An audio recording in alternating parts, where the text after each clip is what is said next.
Welcome to a CDU, Catholic Distance University's ongoing webinar series that explores the faith, key theological issues, spirituality, history, scripture, and explorations in modern culture. Tonight, we're going to look at the important topic of using literature for theology, as well as the side topic of creative apologetics, the use of imagination in our work as apologists for the faith.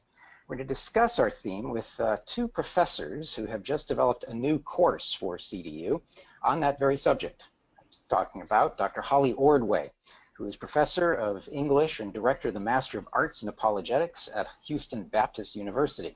She looks especially at cultural, imaginative, and literary apologetics. Her PhD in English is from the University of Massachusetts, Amherst.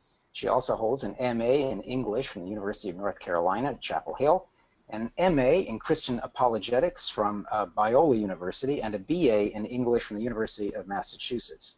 Her research interests are primarily in inkling studies. In other words, she focuses on the work of C.S. Lewis and J.R.R. Tolkien and others. She is the Charles Williams subject editor for the Journal of Inkling Studies.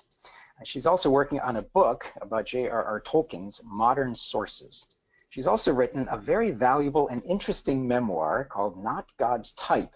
An atheist academic lays down her arms. And I look forward actually to talking with her a bit more about that too in the area of apologetics. Professor Brooke Boriak has a BA in history from Thomas Edison State University and an MA in cultural apologetics with an emphasis in literature and imaginative apologetics from Houston Baptist University.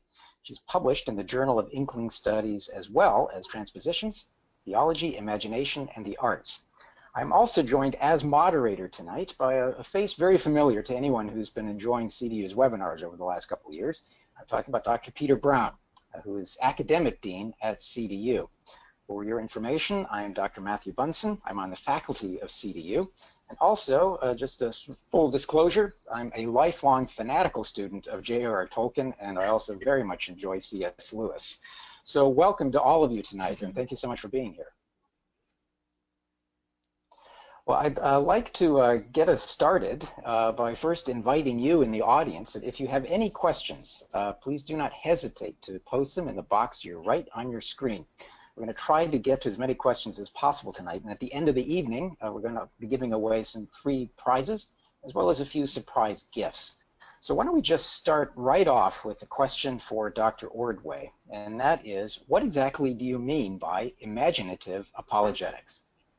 Well, that's a great question, and really this gets to the heart of really my project as an apologist, which is the word integration. I actually have a new book called Apologetics and the Christian Imagination, an integrated approach to defending the faith.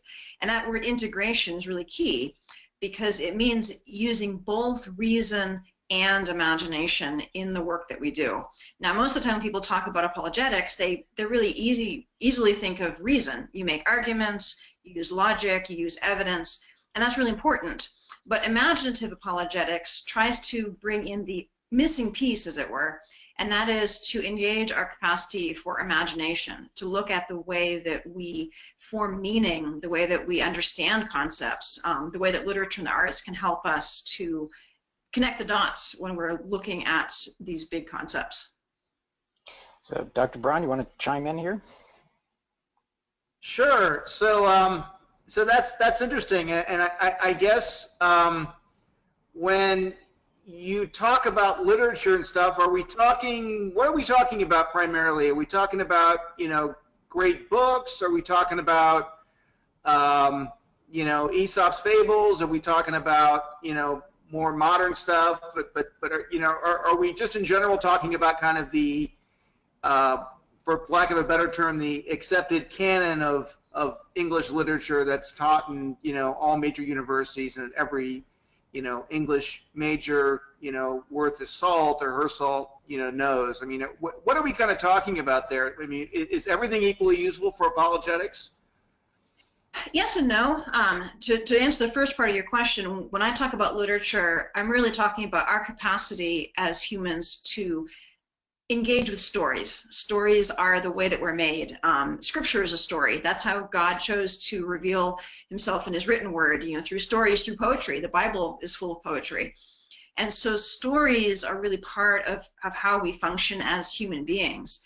And that's going to be in everything from, you know, pop culture, you know, television shows, you know, cheesy novels, all the way through to Shakespeare and Dante and all the greats. Because really the great authors are simply the ones who've done the best job of communicating things meaningfully.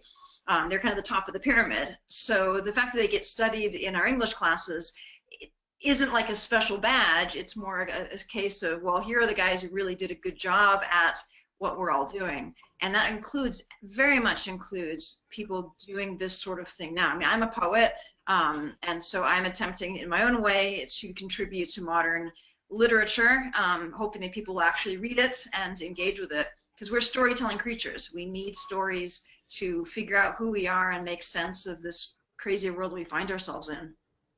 So within that sort of the construct of apologetics as imagination and what you're describing, how would you fit someone like Tertullian into that sort of a context?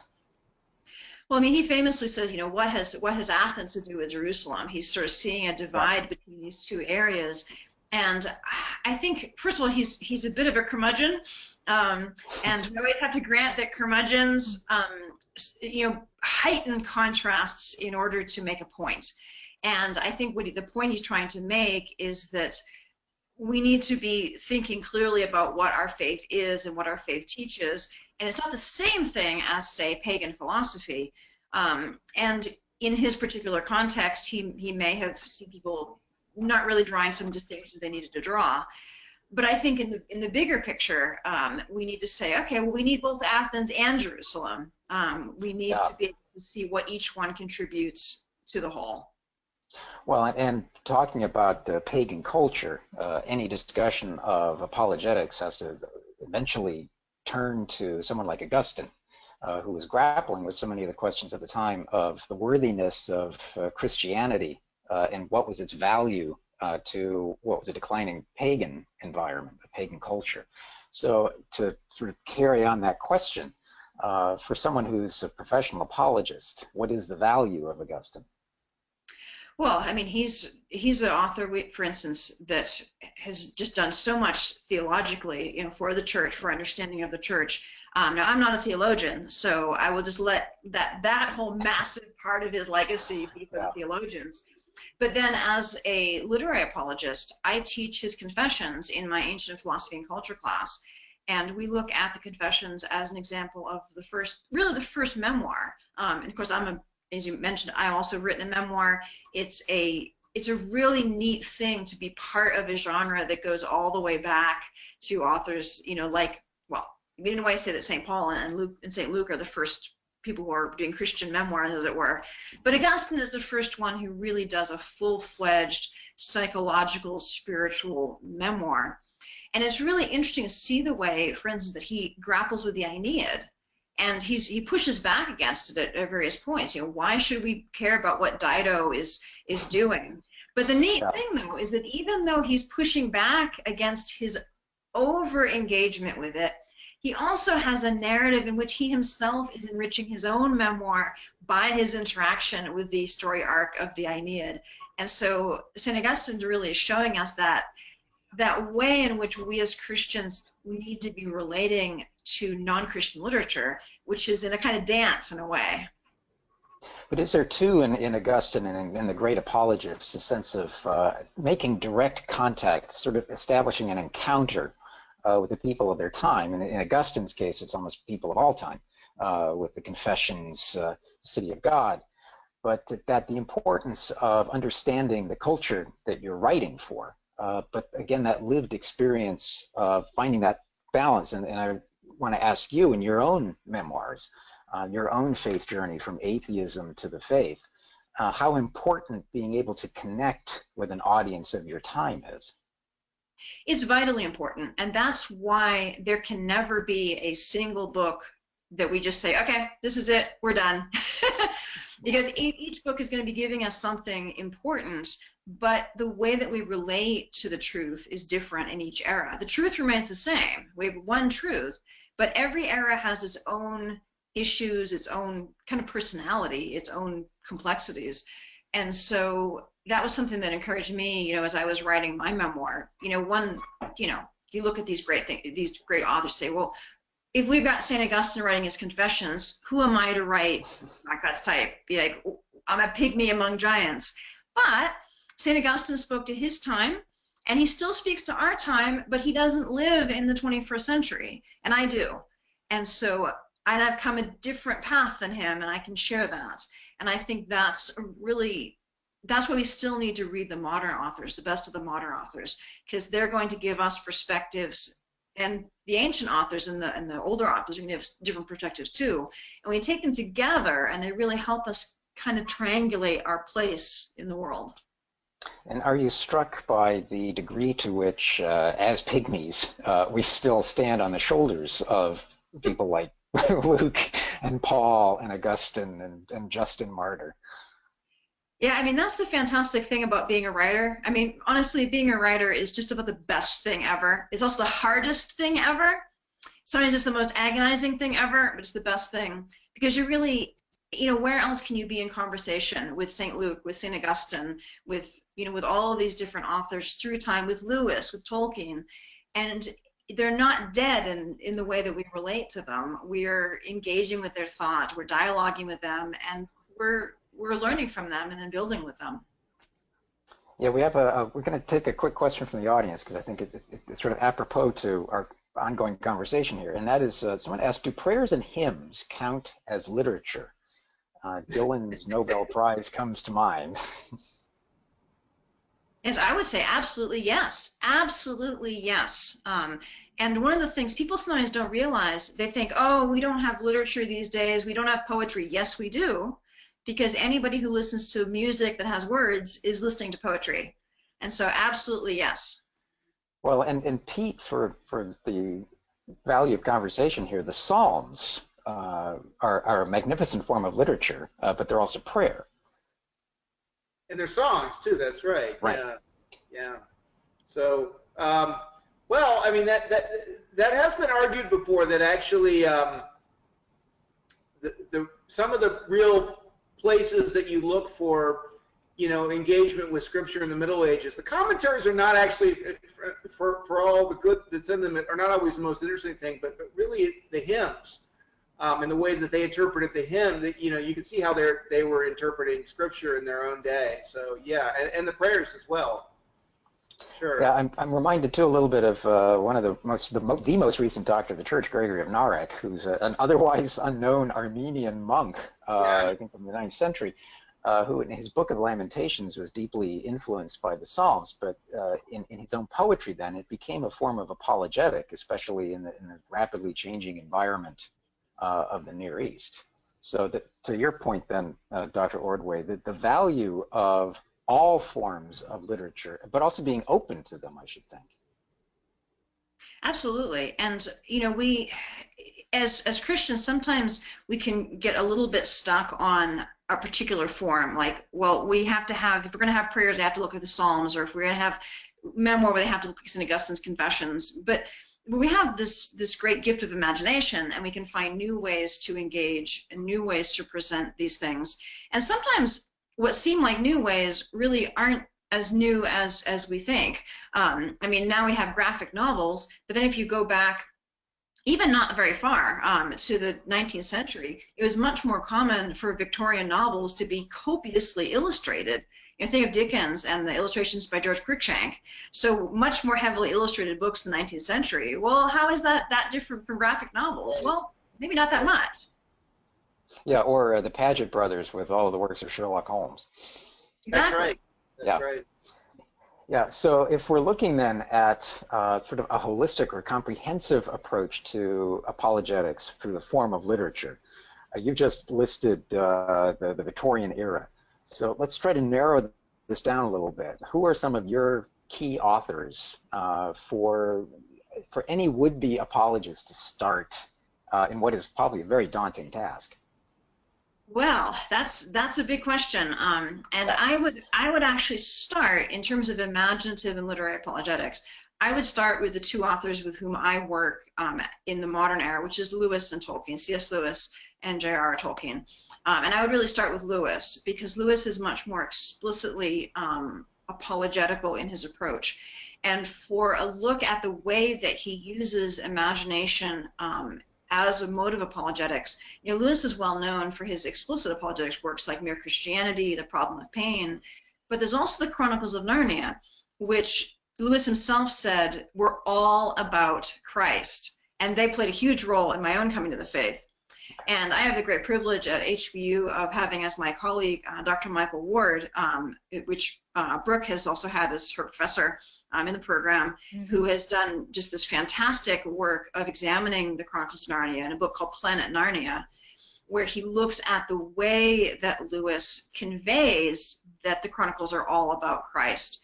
And so that's, I would say, that's really essential reading for anybody who's interested in seeing how can a modern author who is having such impact today, I mean, Lewis is a best-selling author. You walk in any Barnes & Noble and pick up the Chronicles of Narnia off of the shelf.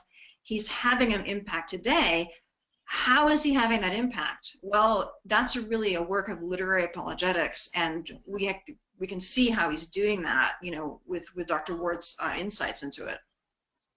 Yeah, and Brooke, I'd like to bring you into this for our audience sake. We have a few connectivity issues, so Brooke is joining us by phone tonight. That's why she's not actually sort of Skyping in or fully formed in front of us. But Brooke, I wanted to ask you, from your perspective, as somebody who's been going through the program of apologetics, and now you have an MA in it, who are some of your authors, and who are some of the people who really influenced you in your development as an apologist? Well, I would definitely echo Dr. Ordway that Lewis and Tolkien are really the foundational focuses of my studies in imaginative apologetics. I would add to that Chesterton. Just he has a different flavor that he goes about it. He really, like in his book Orthodoxy, for example, he really uses humor to engage the reader, and he uses just this sense of camaraderie. It's almost like he's come upon Christianity and he's poking it with his cane and saying, "Look here, what I found! Don't you want to join me?" And so just that his example in inviting, in saying, "Come and see," really kind of formed what my attitude towards apologetics could be really framed by. Yeah, and for all three of you, to go from the sort of the heights of Narnia, also as we were talking about it, Orthodoxy, all the way to the Screwtape Letters, how is something like the Screwtape Letters actually a work of apologetics? Or is it? Oh, absolutely. Well, I mean, the Screwtape Letters actually was really helpful to me as a new Christian, because it really helped me think about prayer, helped me think about the reality of the spiritual world. And the whole conceit of the Screwtape Letters, of course, is that it's written from the perspective of a devil trying to figure out how to get this soul, the patient, into hell. But that conceit allows Lewis to explore some of these things in a way that maybe would have been too familiar if he had talked about them from the perspective, okay, well, this is what prayer is supposed to be like. But instead, he has, you know, the worm tongue saying, sorry, that's from Tolkien.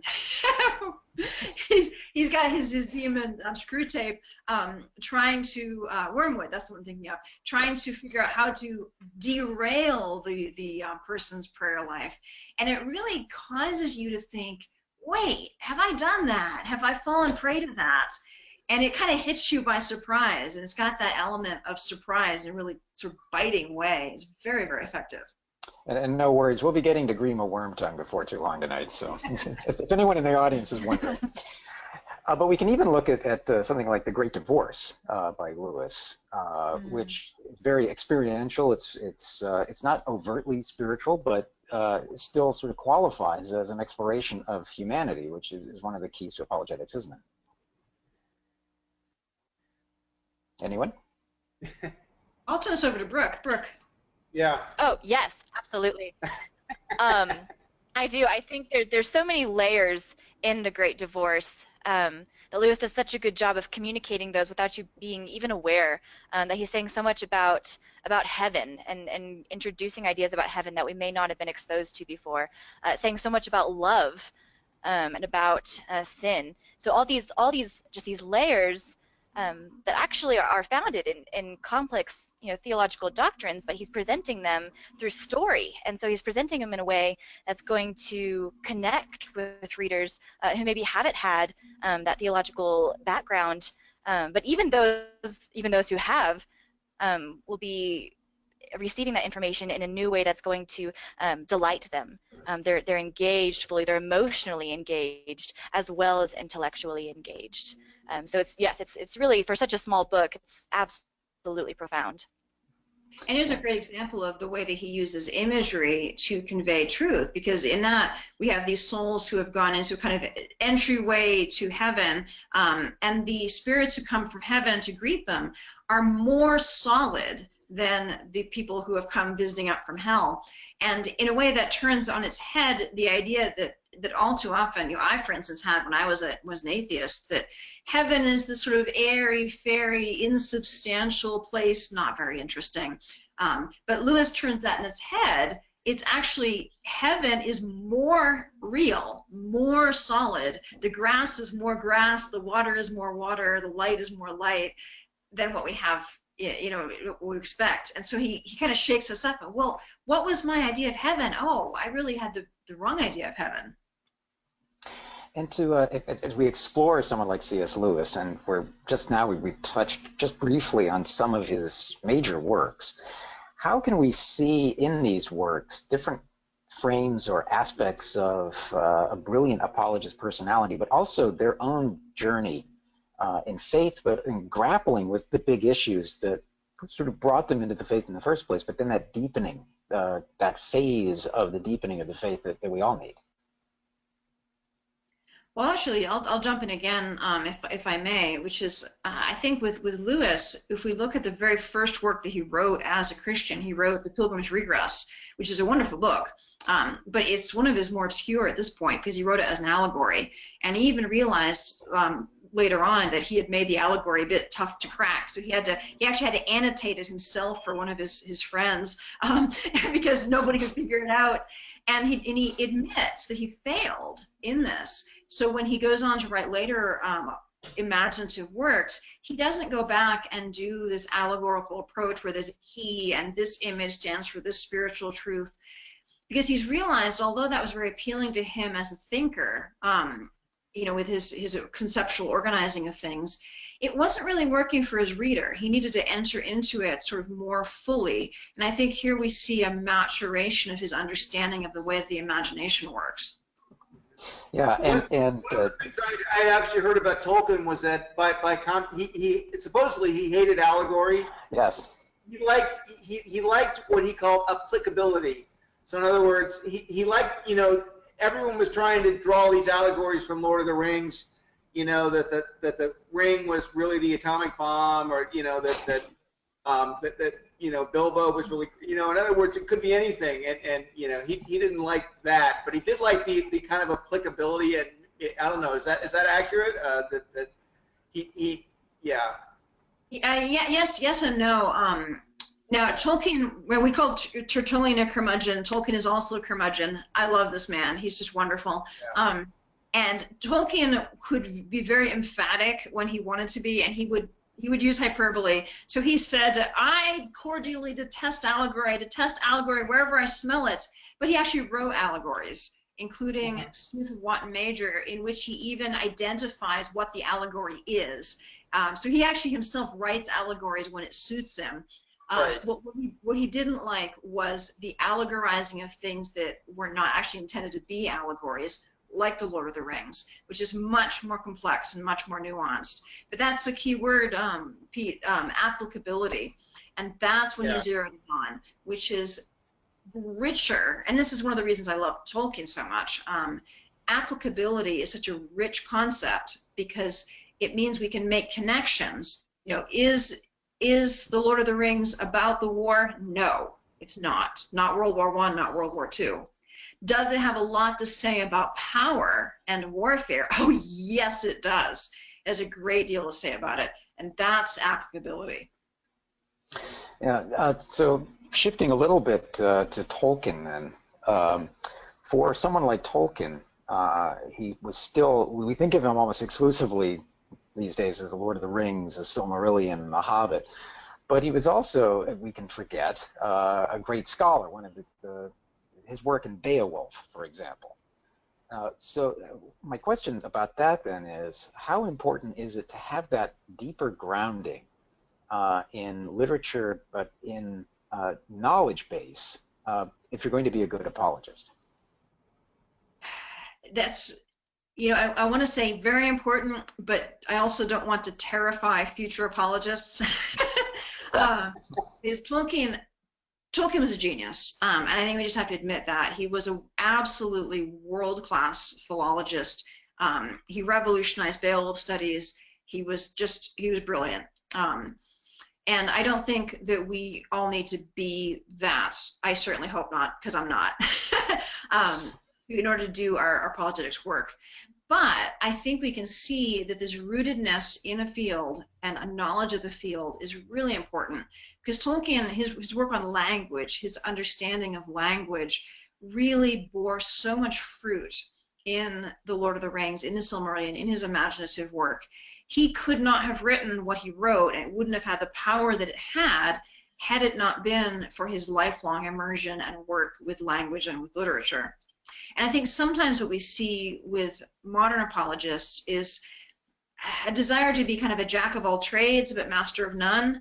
And I think in some senses we need to be able to sink our roots into a particular area and say, this is my area. I'm going to know it well. And I'm going to work in this area, and I'm going to say, you know what, if you have a question about, well, for me, you have a philosophical question, I'm probably going to divert that to somebody who's an expert in philosophy, because they can answer it better than I can. And that's part of being in the body of Christ. Well, going to the issue of applicability, we'll take a question from the audience, and I believe it's from Veronica, who wants to know, how do you see the enslavement by the ring in Tolkien and freeing society from it in the context of today? Well, I mean, that's a great issue of applicability right there. I mean, I think one of the things that Tolkien's showing us with the way that the ring, you know, has this enslaving effect is that the enemy, Satan, works in ways that are subtle and often works in ways that are superficially attractive. Because everybody's thinking, oh, I could use the ring to do good. I could use it to defeat Sauron. You know, we've got Boromir who wants to use it to defend Gondor. That's a good desire. Even, you know, Bilbo at the beginning uses it to avoid his annoying neighbors. You know, so we see, you know, the way in which something can be superficially good, but it comes sometimes at this cost. And we see that, and we see the way that it has this growing pressure and this growing weight that kind of saps the will, saps the strength. And I think, you know, one of the ways we could look at applicability there is to look at media. Now, the use of media is a good thing. We're using it right now to have this webinar. I'm far from being a Luddite, but that would be the ends, I think, yes. So, but we have to think, you know, how are we using media? Are there ways in which, you know, it's sapping our will? Are we addicted to Facebook? You know, in a darker sense, pornography. You know, people are using pornography and they're really getting enslaved, and it's sapping their will. It's really being a drain on them, and it's drawing them away from God. And so these are the kinds of things that sometimes we might not even recognize immediately. Oh, you know, what does it matter if I look at this picture? Or what does it matter if I do this? Well, maybe it does matter. Maybe it adds up. Yeah, apropos to that is another question, this one from Victoria, who's saying, use of medieval lyric written in the vernacular in England, for example, to evangelize the illiterate population. So we can build on that by asking, so we're talking about all the means of communications, stained glass windows, as they were called, the Bible for the illiterate. let's segue a little bit into that then. The use of media today, because you mentioned pornography obviously as one of the great plagues of our time, and yet it is that very instrument by which pornography is disseminated that people can evangelize, but it seems so difficult given where we are with the digital continent. Yeah, well, Brooke, I mean, we talked about media in our modern and postmodern class. We engaged with that. What are your thoughts on this? Absolutely. The age of Facebook and Twitter is really difficult to communicate in because it has handicapped people's attention spans. They're now accustomed to quick sound bites and summaries in 160 characters and emojis, and they're bombarded with all these tiny packages of information every day that they're really handicapped in their ability to process it and to stay focused on anything that is more complex than what can be communicated in 45 seconds. And it's also really desensitized them in that bombardment of information. They're exposed to so much. They may hear of 3 different natural catastrophes in the course of a week, and they can't possibly emotionally process all of that. So they become desensitized to it as a survival mechanism, I think. And so, as apologists, these are the times that we live in. I do think that it's important to understand that, if we're going to love people by presenting them with the truth of the faith, then we have to meet them where they are, and we have to meet them in the media that they're using. So I think a lot of our work is understanding and accepting, the realities of everyone's interactions with social media, and then altering or personalizing our approaches to those needs. It's a form of love, of meeting them where they are. And so when a person is bombarded with that much information on a daily basis, in a culture in which the communication format of it all cheapens words, and it cheapens thoughts, and it's difficult for any real sense of meaning to come through, and we lose meaning, and we lose our appreciation for the consequences of ideas, and soon statements become nothing but someone's opinion, just in a sea of opinions. What is it that makes Christianity anything else but another opinion that works for some people and not for others? And so that's difficult to work in, because a lot of truth is simply too complex to be delivered in 160 characters. You can't adequately address the problem of evil, the problem of pain, in 160 characters. But you try to do something any longer than that, and you're going to lose their attention. So I think we really have to be strategic with that. We have to draw on things in culture that maybe they're already familiar with and already emotionally connected with. If you find someone who's into Star Wars, use Star Wars. If you find someone who's into Harry Potter, use Harry Potter. You meet them where they are, love them where they are. Present things in a way that's truly engaging, that will make them hungry for more. And use compelling stories, use works of art and music. And I think that to do this, we do have to think outside of the box. We do have to be creative in our approach, and that's what imaginative apologetics really does well. It doesn't just say, here are the facts. It sees a person or a group of people and then considers how best to help them understand based on where they are, based on where your knowledge base is, and kind of meeting that need. Well, so to that. I have 2 responses to that. So the first is good news, actually. So Twitter just announced recently they're going to go from 140 characters to 280 characters. So you might be heartened to know that. so not twice as Step in the right direction. Yeah. And someone's already predicting that Twitter will no longer be interesting. But they have announced that they're going to do it. So I've yet to see my first 280 character tweet. So, but it's coming. So it's good news, right?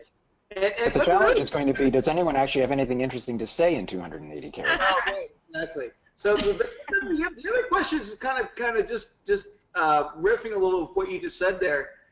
this is cultural apologetics, but we're talking about literature, but in reality, this is not that literary a culture that we're living in, right? I mean, it's a little scary how few people read books, actually, and the number of even I like to think that I'm a somewhat literate person, but in reality, I own more books than I've actually read. It's one of those things, you tend to buy books a lot faster than you actually read them.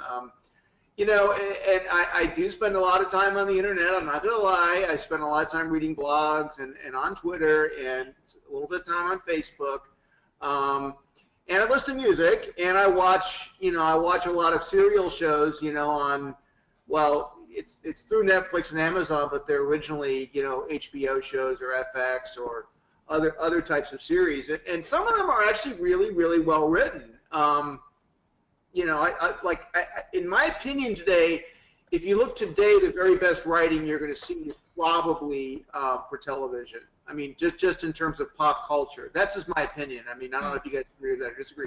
But on the other hand, how do you evangelize with some of those shows? Because a lot of those shows actually do bring up serious, moral issues and the spiritual question. Like, there's a show called The Americans where you have these two Russian agents during the 80s who are living like in deep cover and stuff, and their daughter becomes an evangelical Christian, and so it brings up kind of all these spiritual questions and atheism, and so there's a lot of really interesting things about it. On the other hand, it's definitely not, it wasn't like, it's not safe in the way that Lewis and Tolkien were, where you really feel like you're playing on your home turf. You know what I mean? What do you do with stuff like that? I think Go ahead, please. I think the bigger picture is we've got to have Christians who are doing better work and more of it. Because, and this is a real pet peeve of mine. I teach creative writing also in my program, and Christians have just dropped the ball. They've just sort of caved and let Hollywood take over, and are not doing the hard work to make the good stories that people are going to be engaging with. Because there really is a lot of good writing out there, a lot of good television, a lot of good films. And you know what? We need more of that good writing being done by Christians. Right. Lewis and Tolkien are great, not because they're presenting a Christian worldview, but because they are devout Christians who are also great writers. We need to have both of those things. And I'm actually thinking too, as Brooke was talking, I was thinking about using what we have, using our current resources. One great example of a success of that, for instance, is Bishop Barron's Word on Fire. I'm a huge fan of Bishop Barron, and has a marvelously successful YouTube ministry, and he's got the great series Catholicism, and he's got pivotal players, and he's using the strengths of this format, the imaginative presentation. Pivotal players is one program on a saint, and he manages to present their life in a way that's imaginatively compelling, using visuals, using music, using explanation, and it's very artistically done, and it's presenting concepts combined with visuals, combined with narration that makes it stick. So it is being done, it can be done, we need to do more of it. Yeah, while we're on this topic, I want to go ahead, Brooke, please. I was just going to add that in using pieces of culture that maybe aren't safe, so to speak, and that they aren't written from a Christian background, I like to take what I humorously call the Arthur Weasley approach. And for those who haven't read Harry Potter, Arthur Weasley is a member of the magical community who has a particular fascination and appreciation for non-magic people. So he's blown away, so impressed by how well they've done without magic. They're brilliant. They don't have magic, and yet they've invented cars and locks and the London tube system. And so when it's possible and when it's appropriate and helpful, my Arthur Weasley approach to pop culture is to truly appreciate what they got right. If they aren't believers and yet a pro-life message is presented in one of their films, how amazing! That's wonderful. Look how well they've done with their limited understanding. It's absolutely fascinating. And so if you're able to connect with people over something they love, even if it doesn't come from a Christian author, have the you know, the critical thinking to be able to tell the difference between what is true and what is wholesome and beautiful in that work, and what's not. And it's really, I think, worth appreciating how sometimes they do hit it, even if they aren't coming you know, from the background, the foundation of truth. Yeah, so just there's depending that. on that, is me, or is a lot of the stuff that we're seeing, not only like the painting, the drawings, the TV and the movies that are made like explicitly to be Christian movies, TV, you know, paintings are maybe not so good. I mean, I hate to be a broad brush here, but a lot of them are just kind of crap. I mean, they're just not good. I mean, just artistically they fail. And I, you know, and I kind of just sort of shake my head at that maybe the approach is not correct, that we should not be making Christian TV or Christian paintings, but just good TV, you know what I mean? And I don't know if you guys agree or disagree with that, but I'm just. Oh yes. Yeah. But the question that emerges from that is, how do we judge what is good in a culture that seemingly has no standards? And to that point, I want to jump to a question from Taylor. He says, what about negative examples of literature that might be drawing people away from spiritual truths? Can that be used in some situations to illustrate theology, or at least arm an apologist with defenses? I mention that especially because there are some people who would argue that Harry Potter is a terrible example for an apologist. And I'm not picking on you, Brooke. I actually am a big fan of Harry Potter. But there are people who don't like Harry Potter because of its magical themes. There are others who actually complain about Tolkien, that it's too dark, too malevolent. So how do we find that balance and make prudential and proper judgments about what literature and what films we can use? And Pete mentioned just a little while ago. Well, I think, you know, speaking now as someone who came from atheism to faith, in a large part drawn by literature, I think we have to be really careful not to push too hard for everything needs to be bright, cheerful, and all about the resurrection. If you know, happy Jesus people, you know, oh, come to Jesus and everything will be better. Well, no. Jesus is the way, the truth, and the life, and that's the way of the cross. It's got a lot of pain and brokenness along the way. And I think if we try to focus too much on the bright, the good, the beautiful, and we ignore pain, suffering, darkness, evil, we run the risk of doing something very dangerous, which is only showing half of reality. Because we do live in a fallen world, and we have to recognize that. And certainly for me, in my journey to the faith, authors like Tolkien or Gerard Manley Hopkins or Lewis, who really showed the brokenness as well as the beauty of it, were so important, because they showed me that it was a picture that accounted for the whole of reality. So I think we have to be willing to look at that, and sometimes Christians don't want to. They don't want to look at stories that talk about sin, and they want to just omit all of that. But we have to look at how does the author present it. So take, for instance, Tolstoy's Anna Karenina. Oh, it's got adultery in it. Well, yes, but it doesn't endorse adultery. It shows how adultery destroys everyone's life. Look at The Lion, the Witch, and the Wardrobe. It has a witch in it. Oh, yeah. But the witch is evil. You know, look at Harry Potter. Harry Potter is, I think, a little bit more, I like Harry Potter. Harry Potter, I think, is a little bit more arguable, because you do have the characters practicing magic. Actually practicing magic is a bad thing, but it's a story world, not our own world. And actually, Rowling is very clever, I think, and very careful in that the only magic in the Harry Potter world that actually matches up with real magic is what she calls the dark arts. She's very clear that that's bad and wrong and you shouldn't do it.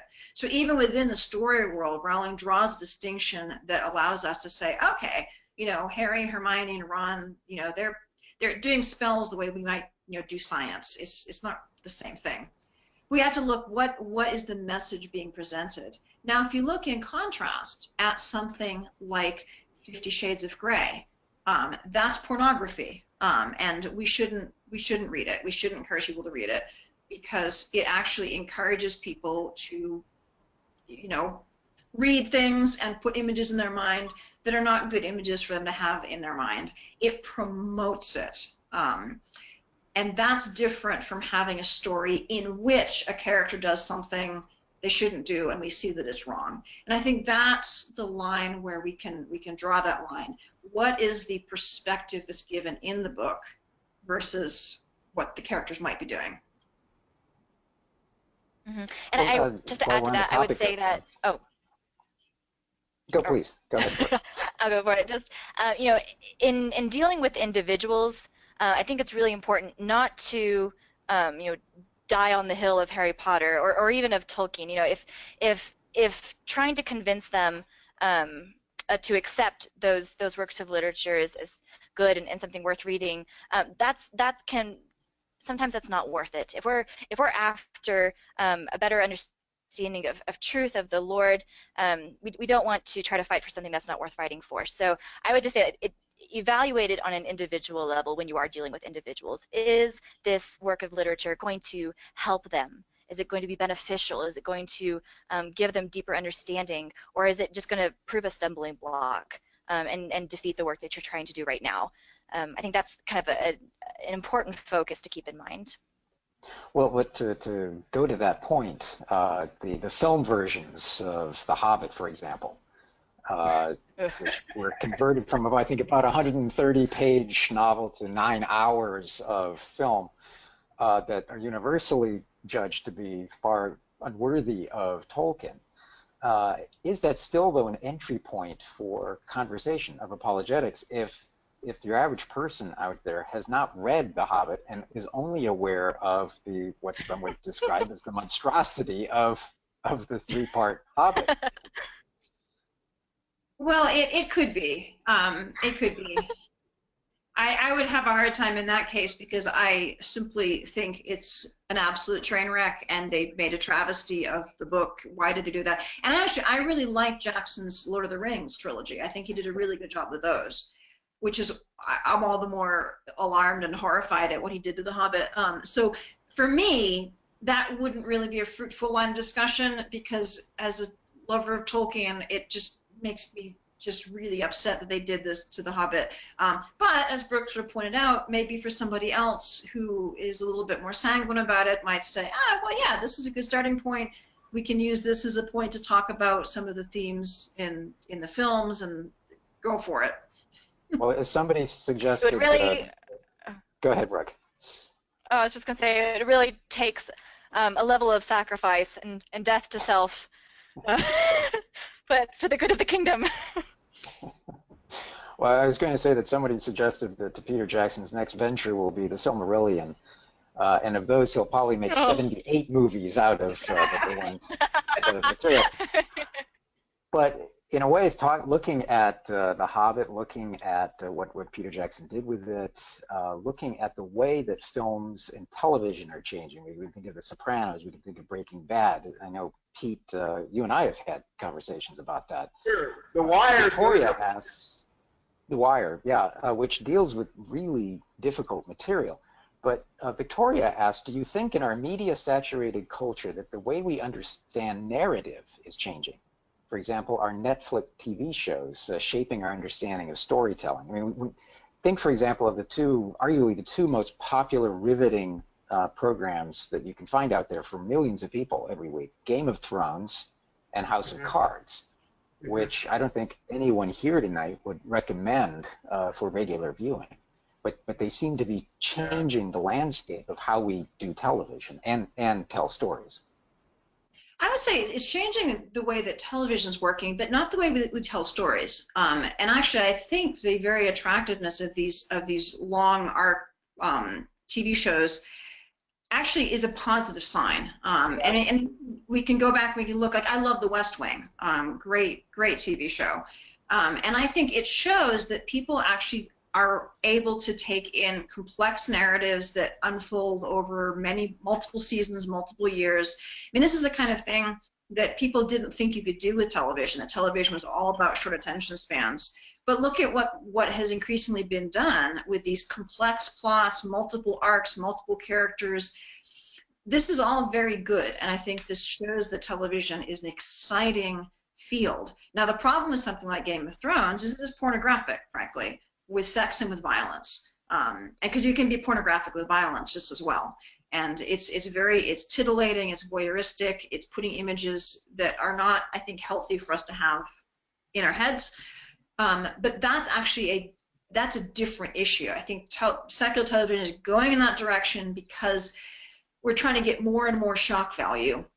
And it's not working because you can only push so far. So actually, maybe the next shocking thing will be a completely clean show. Woohoo! How exciting that will be. But I think it's a good thing that we have this complexity of storytelling because it gives us a lot to work with. And it shows that people, even in our current media distracted age, people still hunger for complex, interesting stories. This is a good thing. Yeah, I would agree with that. The TV shows, you can think of them as like a 14 to 16-hour movie, right? And with that, you have a lot of time to really develop characters and to really develop a lot of intricacies and plots that you never could do in a, in sort of a short story, one story arc TV program. And of course, it wasn't because we couldn't write it that way before. It was just because the business of TV forced it to basically be, a half hour or an hour and done, and then start again next week.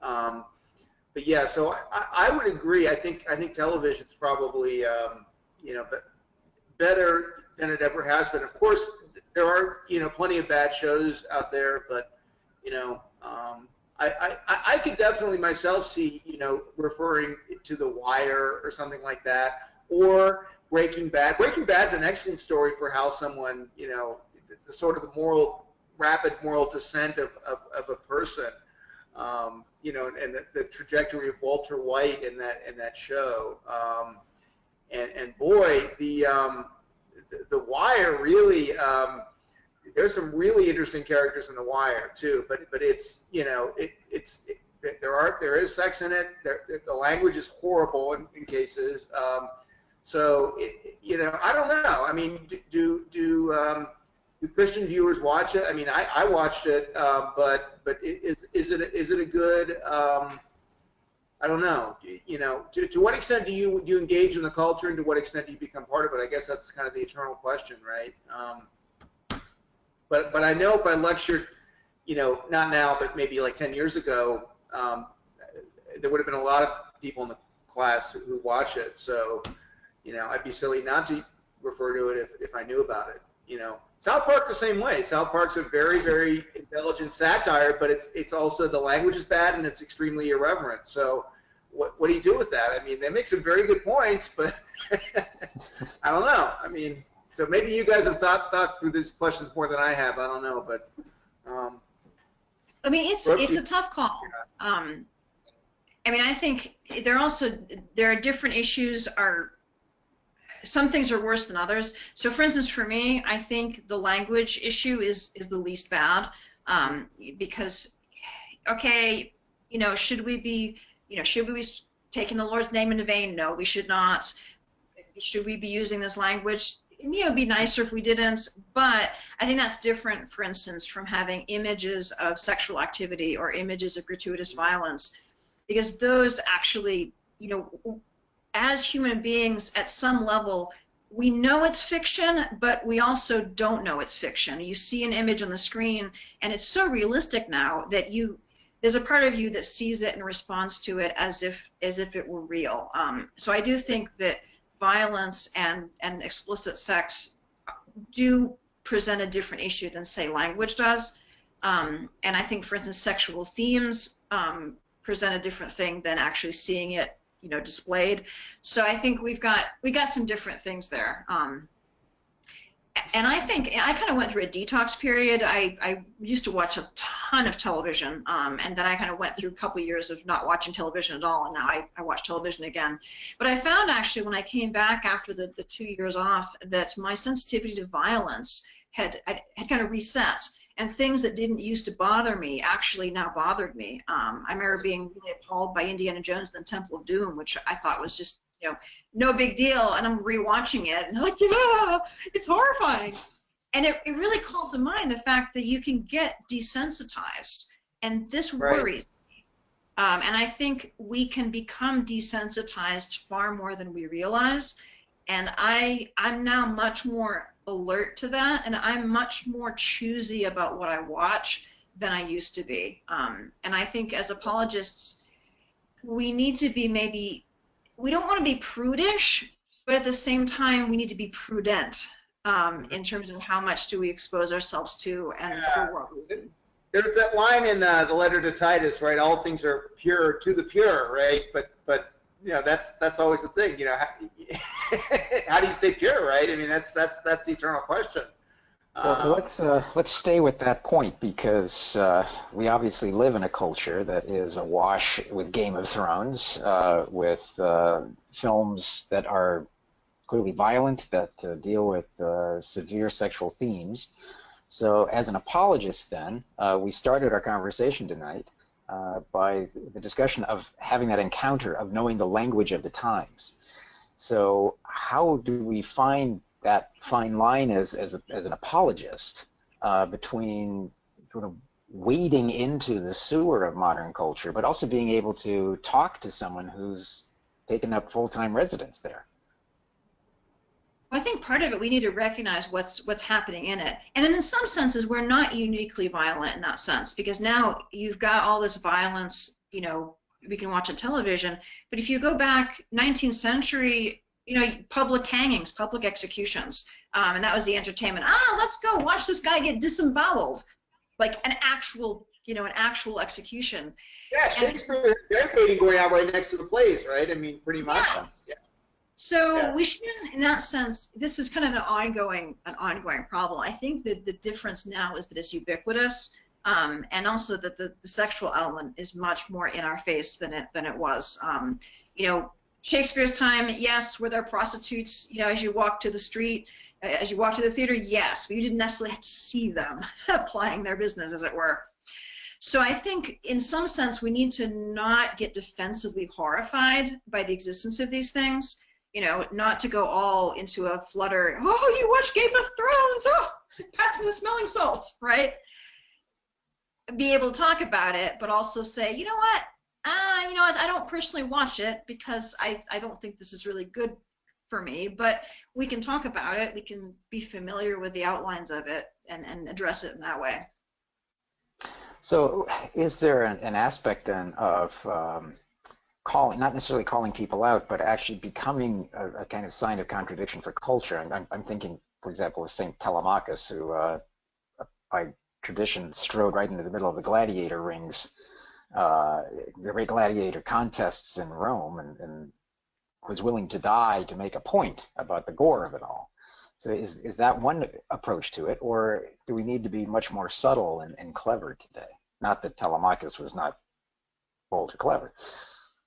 Well, I think we do absolutely need to be a sign of contradiction, and I think what we need is much more attention to personal holiness and personal purity.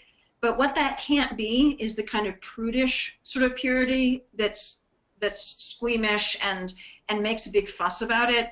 That's a look at me, how pure I am kind of thing, which really isn't about holiness at all. It's about self-righteousness. And You know what? You tell the difference. And a certain virtue signaling that we see a lot of today. Yeah. Virtue signaling, yes. It's very unattractive. But then I think about my friends, you know, I've got my friends and colleagues who are very pure-minded in a genuine way, and I think I like that. It's attractive. It makes me want to be like that. These are not virtue signaling self-righteous people. They're people with genuinely clean, wholesome minds and spirits. And that, I think, is what we need to be aiming for. Not that prudishness, but a genuine purity. Yeah, Pete, anything to add to that? And also, yeah, and personally, integrating it into our lives. I think so often Christians accidentally come across as being the no people. No, we're not going to do this, you know, we're against this. And there's very, very negative. And I think so much of the work of imaginative apologetics, the work that Lewis and Tolkien and so many others have done, is to invite into a better way. You know, we're not just about the negativity and that we're not doing this and the laws against this, and etc. We're about the goodness, the richness, the things that you actually want. You know, all these forms of these yeah, these examples of sin, of debauchery, of sexual immorality, like this is all falling short of what we're made for, of the riches that we're made for. And so much of our work as apologists is not just to abstain from those things, but then to run 110% into the goodness and invite other people to come with us. It's not just shaming, or it's not shaming. It's not just. I don't think so much of our attention should be pointing out the sin as much as inviting into the good. So is there value in apologetics, and this is sort of an obvious question, but it might not be, looking at positive examples in literature? I think the one that comes to mind, because it has translated so perfectly into cinema, but also into the stage and music, is Les Miserables. For Victor Hugo, the lessons that he was able to impart in something like that seem both timeless, but also very poignant and very meaningful in providing an alternative, a kind of different reality for somebody. So would you agree with that? I would, yeah. And I mean, that's an example of the sort of thing that we need more of, because look at how much it has engaged people. Look at how people love it. And so yes, it's working. It's doing what a good story does, and it's also drawing us towards something that's beautiful. Yeah, and being able to draw contrasts in the characters. I will always remember the first time I read the candlesticks. That a man's soul was essentially purchased with the gift of candlesticks. Those kinds of searing images that can mean so much to the reader, but can that now translate into modern culture, I guess, is the question. I think so, and I think this is really the heart of what I've been getting at in my new book, for instance, that we have these concepts of mercy, of grace, of forgiveness, of all these wonderful Christian concepts that right now they're just words for most people. They're just like Christian jargon. But if we can connect them to images like the candlesticks, like, the Frodo on the way to Mordor with his self-sacrifice, Aragorn, the king, then when someone has those images, they can connect them to a concept, and it's richly meaningful. This is what mercy looks like. This is what self-sacrifice looks like. This is what true leadership looks like. All right, now the conversation is meaningful. Now I care about whether mercy is available to me personally. So there's a lot at stake, and I think the more that we can have new stories that are going to, resonate with people, and the more that we can take old stories and bring them to life again, which is something that is certainly a work of a literary apologist to do, we've got a lot of opportunity to help people be able to hear and find meaningful what we're trying to teach them about the faith. Yeah, in the time that we have left, I want to hold this up real quick. This is Apologetics and the Christian Imagination by Dr. Holly Ordway. And I hold this up first because I would encourage all of you to read this book. But I want to quote something that you write here, because I think it is sort of the final question that I really want to try to grapple with in about the 8-9 minutes we have left. So forgive me while I quote this. We live in what is essentially a post-Christian age. Church attendance has dropped. Increasing numbers of people feel comfortable admitting to agnosticism or atheism.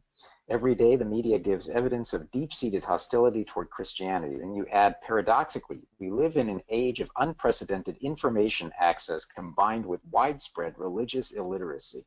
Never has there been more material available on the rational historical grounds for Christian faith, yet it's ever more mainstream to question even Jesus's existence, let alone his divinity. So looking at that question then, how do we as apologists make that practical jump from everything we've been talking about for an hour and 10 minutes to helping someone have that encounter with Jesus Christ? We might need another hour to talk about this, but... Well, I could talk about this at great length. I've written a book about it.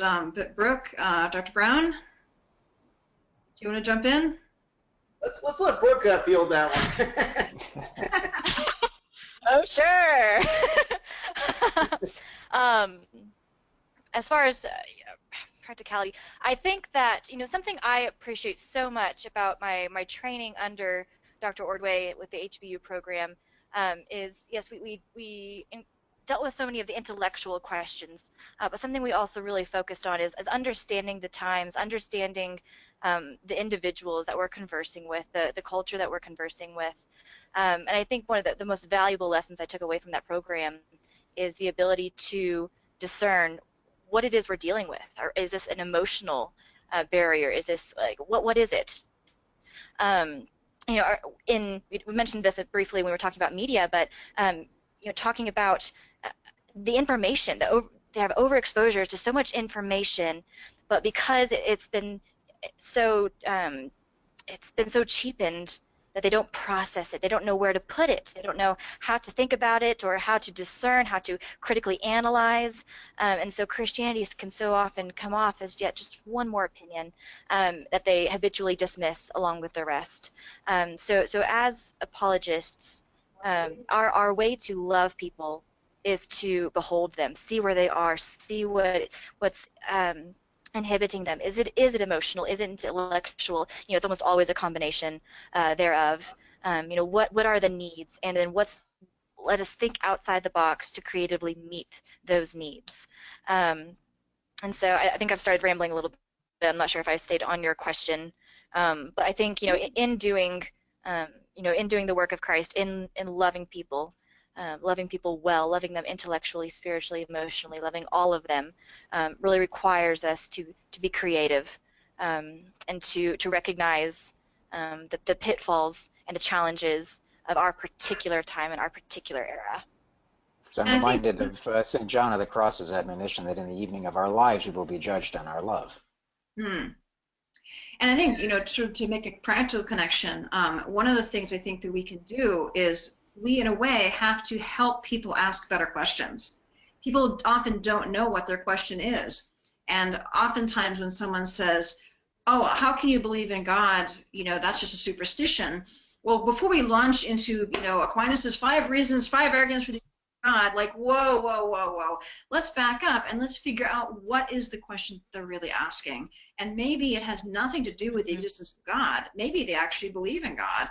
Maybe they're trying to figure out what does it mean to know God in a world that doesn't seem to have evidence of his presence. Or there's all sorts of things that could be going on there. So trying to figure out what is your question? What do you mean by that? Asking questions is I think the most important thing an apologist can do now. We, you know, as I said in that bit that you quoted, Dr. Bunsen, we have so much information, it can be so tempting to just kind of unload it in a bucket load in some poor sap. But we have to find out what's his question, right? And also getting back that question of meaning. What even does the word God mean? Does it mean, oh, father figure in the sky who's going to blast me if I say a bad word? Does it mean the cosmic consciousness? Does it mean the ground of all being? Ah, well, probably not, actually, in our conversation.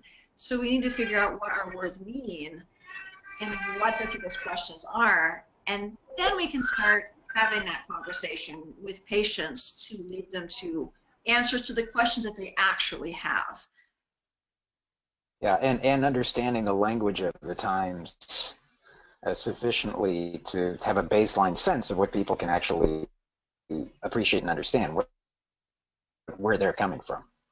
Yeah, because now, like, if I hear somebody, agree with that? I would. If I hear someone make an objection about, oh, I don't agree with Christians, you know, about sin, you know what? I will say 90% chance that their idea of sin is not what I understand as sin. They're not using the same meaning for the word. So before we even get into an argument, we need to make sure we're talking about the same thing. Yeah. Well, we are unfortunately just about out of time. I want to read one more comment from Marie, who writes that Hamilton, the musical that you can't get tickets to, from what I hear, did a wonderful job of reaching an audience with current translation of the story of Christ. I've always wanted to see Augustine, the musical. Ooh. So we need that kind of witty current translation, she says, of the story of Christ. Augustine, the musical. So is this something that hopefully we'll see someday? Amen to that. Who knows? Well, in the just a minute or two that we have left, I know that you have developed a new course for CDU on everything we've been talking about tonight. So just briefly describe what the course is going to entail, and then I'll leave it to Pete to tell everyone how they can get more information about it. Well, the course is called Using Literature for Theology, and really it's taking people through the way that the imagination and literature can be used to grapple with theological concepts. Drawing on the work that I've done, using different types of stories, everything from Greek myths to poetry to modern literature. So I built the course, and Brooke is teaching it. So Brooke, if you want to say a word or two about what you're going to be doing with the students who have this course. Yes, it's extremely exciting. Yes, exploring a range of literary genres, and really focusing on the ability and use of language to convey meaning, and just how literature can enrich our understanding of ideas and concepts, how it can restore a sense of wonder and worship that we can so easily miss, how it can remove familiarity and help us see old things in new light and powerful light, how it can help us apprehend theological truths that could escape us otherwise. So just all these valuable parts of literature, of how it can help us to understand our own experiences and the experiences of others, and approach the situations of others just with compassion, with understanding. It's really equipping to love in a lot of ways. So yeah, exploring poetry, drama, science fiction, short stories. Yeah, all in 8 weeks. All in 8 weeks, yes. So Pete, for people who want more information, where can they go? www.cdu.edu. Always Catholic, always online. Catholic, always online. Well, thank you so much to all of you for tuning in tonight. Be assured that there will be more CDU webinars coming up. In fact, at the end of this month, we're going to have a webinar on the legacy of the the Protestant Reformation, and then of course in November we'll have some additional webinars, including one down the road on the Catholic Reform, in case you're wondering. We'll be focusing at the end of October on the 500th anniversary of the Protestant Reformation. Of course, that's coming up on October 31st is the actual anniversary, but we won't expect you to tune in to a webinar on Halloween night. So stay tuned for the exact date. For CDU, thank you for tuning in. And Pete, could you give us an idea a little bit about some of the gifts that we're offering tonight? I think we've lost. Sure, Matt. What are we offering tonight? Well, if you could submit your names to the question box, we're going to pick some names, and you'll be receiving some gifts from CDU. I promise. Maybe even a copy or two of Dr. Ordway's book. Oh, a signed copy of Holly Ordway's book. That would be great. Yeah. All right. I assume, Dr. Ordway, you're comfortable with that. Oh, absolutely. Twist my arm. Perfect. Perfect. Once again, the book is Apologetics and the Christian Imagination by Dr. Holly Ordway. So my renewed thanks to Dr. Ordway, to Professor Boriak for their presence tonight, along with Pete Brown. And once again, on behalf of the Catholic Distance University, thank you so much for joining us tonight. We look forward to seeing you again very soon. Until then, please take care and God bless.